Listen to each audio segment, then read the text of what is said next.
Our nation's power infrastructure is rapidly aging, and many of the components and systems are operating well past their expected life cycle. Recent power infrastructure problems like seen in Texas and the rolling blackout issues seen annually here in California and on the West Coast are increasingly, becoming the norm. At one time, being able to be independent of the power grid was an excellent option, but having a way to power your home when the grid goes down is increasingly becoming a necessity. When it comes to the problems of power production in this country, you'll hear a lot of different competing views as to what is the root cause of the problem. Anyone pushing one single answer as a panacea to the problem is trying to sell you something. On this channel, I try to convey being prepared. People who seek to blame this government party or a way of thinking are really not offering nor achieving a solution of any kind for themselves. Alarmists and blamers are more content to chew the food than swallow it. I tend to look at this issue from a pragmatic perspective. The nation's power grid is under an ever-increasing load as more people consume at greater levels. It's aging, and there's some real complications that have cropped up in the last few years that we'll cover momentarily. And it simply has not and will not keep up with the demand in the coming years unless something significant changes. And I'm not holding my breath for this to happen. For me, the time to act is now, and I'm personally implementing approaches in my house to deal with this inevitability, which I'll cover in this video. When the power grid goes out in your region for an extended period for any reason, whether that's wildfires, mismanagement, sagging lines, high winds, or whatever, will you be prepared? So while the arguments rage on and on, I prefer to examine the problem and work towards a solution for myself and my family. And I think that's really what the prepper's mindset should be. In this video, I'll examine the current power production system so you can understand what to expect, teach you how to evaluate your power needs, and then plug in a solution to help you survive a prolonged outage even through extreme weather. It's not a matter of if the power grid will go down, it's a matter of whether you're prepared when it does. So let's jump in. Please consider subscribing to our newsletter by clicking on the link in the description and comment section below. If you enjoy this video, please subscribe and click the like button to help the channel grow. Aging systems and inevitable failures. Lake Mead's levels have dropped, and that impairs Hoover Dam's ability to produce hydroelectric power. One of the largest hydropower plants in the United States is producing 33% less energy due to the drought strangling the western United States. At the same time, record high temperatures are creating greater consumer demand for cooling needs. High winds and brutally dry conditions will very likely spark a fire season we likely have never seen before. Rolling blackouts are inevitable as an aging electrical grid is forced to transform itself to keep pace with demand and an environment it wasn't built to withstand. It's not changing fast enough. Nobody has dialed it in yet if there is a solution of a mix of renewable energy and traditional fossil fuel-based energy production. People will debate that forever, but the important thing is that you're preparing due to the obvious early warning signs of the systems failing. Under ideal conditions, transformers and circuit breakers are expected to operate for 30 to 40 years. 70% of power transformers are 25 years of age or older. 60% of circuit breakers are 30 years or older. Under ideal conditions with proper maintenance, a transmission line can last up to 100 years. 70% of transmission lines are 25 years or older, but transmission lines were not built and erected to withstand prolonged periods of high heat, freezing cold, wildfires, or sustained high winds. Our systems and infrastructures were designed and built in previous decades to work in periods without extreme weather. The current prolonged high and low temperatures, higher winds, droughts, and consumer demand are stretching those systems well beyond the blueprint of their maximum capacity design. The grid is spread so thin and tight, running at maximum capacity, and a failure anywhere could borrow from power generated elsewhere, creating a disequilibrium. Outages and rolling blackouts will become more frequent and will have a broader scope. The nation's electrical power grid is getting older and older. The lines are sagging and the turbines are getting worn. The system failing in larger and more significant ways is inevitable. Hydroelectric. Hydropower accounts for 52% of the nation's renewable electricity generation and 7% of total electricity generation. Hydroelectric is 7.3%, geothermal 0.4%, solar 4.6%, and wind energy is 8.4%, have kept the grid supplemented, combining for 21% of the annual U.S. energy production. This has allowed us to meet rising demands, but these forms of energy production aren't without their problems. Hydroelectric is mostly likely to take a hit this year. Lake Mead, which powers the Hoover Dam, has declined to its lowest level since the reservoir was filled in the 1930s following the construction of the Hoover Dam. The reservoir near Las Vegas, Nevada holds water for cities, farms, and tribal lands in Arizona, Nevada, California, and Mexico. Years of unrelenting drought and high temperatures are shrinking the flow into the lake, contributing to the significant mismatch between the demands of water and diminishing supply. If it drops another 170 feet, Lake Mead will be a dead pool, and no more water will flow through it from Lake Mead. That may seem like a long way still to go, but levels have already dropped 145 feet since the year 2000, and long before it gets classified as a dead pool, Hoover Dam would likely have to go offline. If it does go offline, so too does 4 billion kilowatt hours of hydroelectric power servicing 1.3 million people. If the predicted El Niño pattern drenches the northwest and leaves the southwest dry, as it is being forecasted to do later this year, Lake Mead's water levels will continue to decline. It's not just a problem there. The Oroville Lake serving the dam of the same name is predicted to drop below operational levels next month. When it goes offline, so does 819 megawatts of electricity, immediately impacting 800,000 homes. Folsom Lake is the driest it's been in springtime since the epic drought of 1977. Water levels are so low that temporary pumps probably will be installed to help move water out of the stricken reservoir. Folsom Dam feeds into the system almost 200 megawatts. Oroville, Folsom, Shasta, the Yuba River, the Stanislaus River, the San Joaquin River, waterways and reserves throughout the state are approaching historic lows. Typically, the grid relies on hydropower for about 14% of its overall supply, but this year the state is facing significantly lower than normal hydro conditions. Even if the dams don't go offline, lower levels equal lower pressure, which equals lower power production. So what does that all mean? As it gets hotter, longer, and more parched, demand for energy increases at the same time production decreases by up to 14% in the state of California alone. Add to this the droughts decreasing or ceasing hydroelectric production in Nevada, Utah, Arizona, New Mexico, Colorado, Wyoming, and the other western states. The shortfall can't be made up by simply borrowing electricity from another state. The drought conditions are much bigger than just the Golden State this time around. If you're out east, sitting in your home, and it's currently raining, it'd be easy to dismiss the problem of the western states. You should consider that the largesse of the United States gross domestic product in agriculture comes significantly from these states. As crops fail from lack of water, the food on your store shelves will dwindle as well. Solar. There's no shortage of sunlight in the West, but solar only makes up just under 5% of infrastructure production. Still, it's an efficient method of energy production for the individual homeowner and has kept grid demand stable over the last decade or more.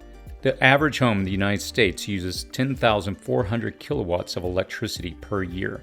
To be completely self-sufficient, a homeowner would need 28 to 34 250-watt solar panels to meet with their current power usage. Most homeowners don't have that kind of roof space. This production versus consumption problem aside, most solar panel setups won't work when the grid goes down because they aren't configured with a battery backup tied to a power management system. A traditional solar power system shuts down when the power goes down to prevent any power from backfeeding to the grid, which could be dangerous for utility linemen working on repairing grid failures.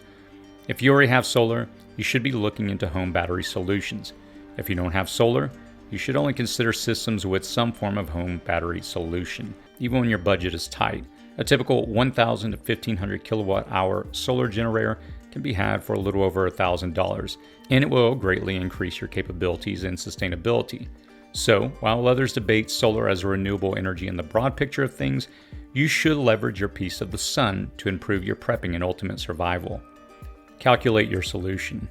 When the grid goes down with little hope that it will come back up in the immediate future, you're either at the mercy of the fates or you've thoughtfully calculated and plugged in a solution for yourself. No amount of debate, no strongly held opinion will save you. A good starting point is to use an online consumption calculator like the one I'll link to in the comments below, or simply write out an inventory of every device using electricity such as light, appliances, or anything plugged into the house's electrical system. Is the stove electric? Is the water heater electric? Or does it rely on an electric starter? Do an inventory of every room. After you've done your walkthrough and a first pass of documenting your whole consumption, go to your breaker box and shut everything off. Now go back into your house and sit down and assess what is going to go wrong. Obviously, your food in the freezer and refrigerator will start warming and eventually go bad. Do you have the means to cook it? When there's no electricity to run gas pumps, there will be no food deliveries or gas for your generator. When the natural gas stops flowing because of pumping stations, will you be able to cool or heat your home? Depending upon the season, how warm or cold is your house going to get with no power? Do you have medicines that need to be refrigerated? When the municipal water stops flowing because the pumps aren't working, how will you maintain a supply of water? No water also means no flushing of toilets. How much water would you need if the electricity is out for a week or 2 or 3? Realize, though, that you're engaged in an exercise to determine your consumption needs. Not one of your neighbors is likewise engaged. How desperate and underprepared will they be? Factor that in if your emergency plan is to run a noisy generator. Once you understand how you are consuming electricity and how the lack of electricity will unravel, contemplate what your energy needs are to get by.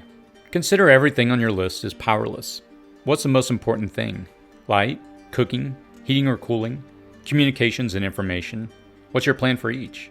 Turn to the same list and determine what you absolutely must have, and begin to sketch out a plan to accommodate losing those things. I have a friend who lives in a suburban tract in Southern California. He has a large stack of firewood and kindling. It isn't because it necessarily gets cold here. It's because when the power goes down, he has prepared himself to be able to use his fireplace, fire pit, and thermal cooker to cook or to boil water. Even his wood mulch is a resource. When devising your solution, factor in the environment, food, water, and security. You need to be able to keep cool or hot, at least one room of your home, and you need to be able to seal that room off from other rooms of your home. If you live in a non-humid environment, a small evaporative cooler may draw a little electricity but may be able to lower your temperature by a few critical degrees. Likewise, if it's winter when the power goes out, and here I'm talking to all those Texas folks, what's your heating plan? What's your plan to stay warm?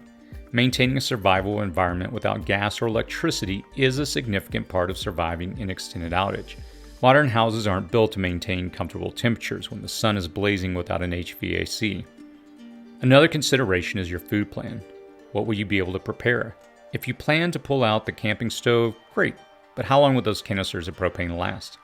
If your goal is to barbecue all that meat in your freezer before it goes bad, great, but do you have the propane or charcoal you need right now if that were the case? And how will you deal with the hungry neighbors your delicious barbecue will attract? What's your plan when the refrigerator and stove are useless to you? Ensure you have the food supplies enough to last at least a week, if not 3 or more. Make sure you can process and prepare that food without externally provided power. With food comes human waste. Can you safely remove human waste from your living environment? What's your plan for the trash too when that service stops? Water is a topic I harp on a great deal on this channel, and that's because it's the most important prep you should have. You can't live 72 hours without it. It's also the easiest for someone new to prepping to get control of their supplies. Whether that's a 55-gallon barrel and pump stash in your garage, or a stack of water bricks, or a life straw in a stream or pond, you have to make sure that you have water security. Even using water to cool a rag and place it on your pulse points or forehead can keep you from overheating when the AC and the fans aren't working. I also advise people to fill their bathtubs, sinks, and every container they can find at the first sign of an emergency or disaster. This will keep you from having to draw off your supplies and will get water to you before pumping stations run out of their backup water. The back tank on your toilet has fresh water in it.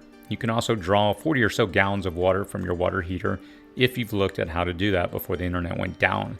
A simple hand pump can extract water from where it sits in your irrigation lines if the water ceases to flow to your house. Also, freeze some water bottles in your freezer. It may take a marginal amount of extra electricity and make your freezer work just a little bit harder. But when the power goes out, your food will last longer, and you'll have cold water to drink. Finally, have the means to purify or boil dirty water. The longer you can stretch your supply of stored water, the better off you'll be. Don't forget the security of what you have. Though you're taking the time to address your food, water, waste, and environmental needs, I guarantee that your friends and neighbors are not doing the same. Keep shades and curtains drawn closed. Avoid running gas generators, cooking fragrant foods, or anything that would indicate that you have food, water, or electricity. Have a plan for when others inevitably show up at your door. That's a little more elaborate than reaching for a firearm. A short-term solution is a gas generator, but they have OPSEC issues and will eventually run out of fuel. Even a small one can power critical items like your refrigerator. An even better option here is a solar generator and battery. I've reviewed both types, and I'll leave a link to those videos at the end of this one. Whole home batteries with solar or generators attached are reasonable medium-range solutions. Cutting electrical usage to the bare survival minimum can stretch these systems out for even a more extended period of time. This is where the assessment of your survival consumption needs will be helpful to you. Have backup LED lighting, cooking, heating, and cooling options all ready to plug into your system. At the end of the day, it doesn't matter who is right or what you believe the problems are or were. The problems still persist.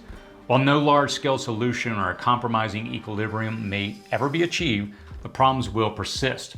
Our grid is sagging under the weight of age and use, and extreme weather that was never calculated into its design could be the final straw that will lead to its collapse. As a prepper, you should give less attention to the screaming debaters and instead prep as though your future's life security depends upon it, because it does. Let the others debate the causes and solutions while you methodically work towards a solution for yourself. Let the alarmists and politicians argue back and forth while you plug in each piece of your unique solution. Prepare for extremes of hot and cold and continued failings of the power infrastructure. It will unfortunately get much worse before any large-scale solution is found. What are you doing today as a result of the fragile power system you are witnessing fail? What's your tip or solution for those new to prepping for when the lights go out for an extended period? Let us all know in the comments below. I read many of the comments and I try to respond to them when I can. That's typically within the first hour of releasing a video. I can notify you when other videos become available if you subscribe to this channel. As always, please stay safe out there.